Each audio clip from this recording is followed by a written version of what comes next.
حضرت امام اعظم ابو حنیفہ کی خدمت میں 70 خارجی آئے. کون ہے؟ 70 خارجی تلواریں لے کر آئے. مجمع بہت تھا، رش لگا ہوا تھا. انہوں نے کہا جی ہم آپ کے مہمان، ہمیں جگہ دو. امام صلی اللہ علیہ وسلم بھی جگہ کھلی کر دو، ان کو بیٹھنے دو. جگہ کھلی کی تو 70 خارجی تلواریں لی اور چاروں طرف کھڑے ہو گئے. امام صلی اللہ علیہ وسلم نے فرمایا یہ کیا؟ انہوں نے کہا ہم تیرے خون کے پیاسے ہیں. کوئی امام صاحب کو شیطان کہتا، علیہ باللہ، کوئی برا بھلا کہتا، گندے لفظ کہتے.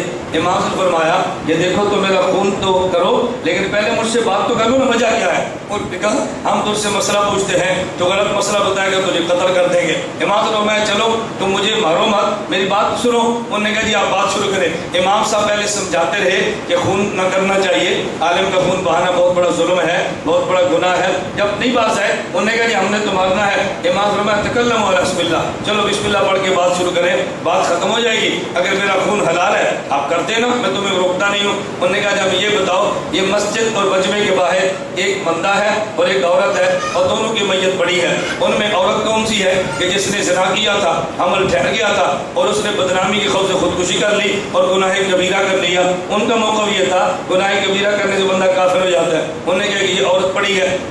اسی طرح انہوں نے ایک مرد کا نام لیا، اس مرد نے شراب بہت زیادہ پیا، بہت زیادہ شراب پینے کی وجہ سے اوور لوڈ ہوا اور وہ مر گیا. بتاؤ ان کے بارے میں تم کیا کہتے ہو؟ یہ مومن ہے یا کافر؟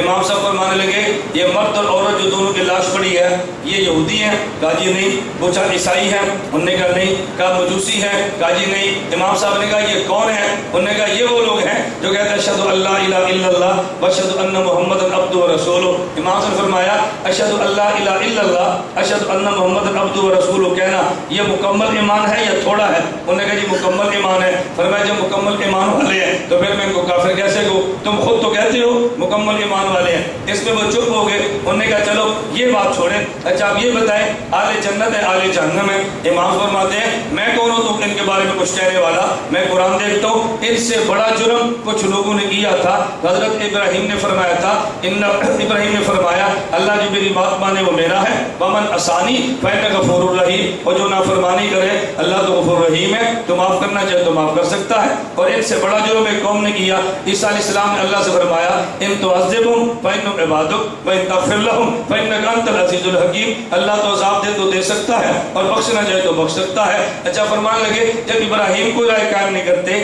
عیسیٰ علیہ السلام رائے قائم نہیں کرتے، تو میں کون ہوں تو رائے قائم کرنے والا؟ اس خارجی تلواریں اٹھا لی. انہوں نے کہا ہم توبہ کر کے آج تمہارے ہاتھ پر بیعت کرتے ہیں، ہمیں مسئلہ سمجھ آ گیا. حضرت امام صاحب علم دے جو تو بھی بے مثال ہے. اللہ میں بات سمجھنے کی توفیق عطا فرمائے. میں خیر گزارش اس طرح کر رہا تھا حضرت امام اعظم ابو حنیفہ اللہ کی قبر پہ کروڑوں رحمت نازل فرمائے. حضرت امام اعظم علم، دیانت، تقوی سب پہ بے مثال تھے. اور ہم نے ایسے ہی امام صاحب کی تقلید نہیں کی، ہمارے مشائخ نے تقلید کی ہے، دلائل کے ساتھ کی ہے، امام صاحب کے علوم کو دیکھ کر کی ہے. میں آپ سے گزارش ہی کروں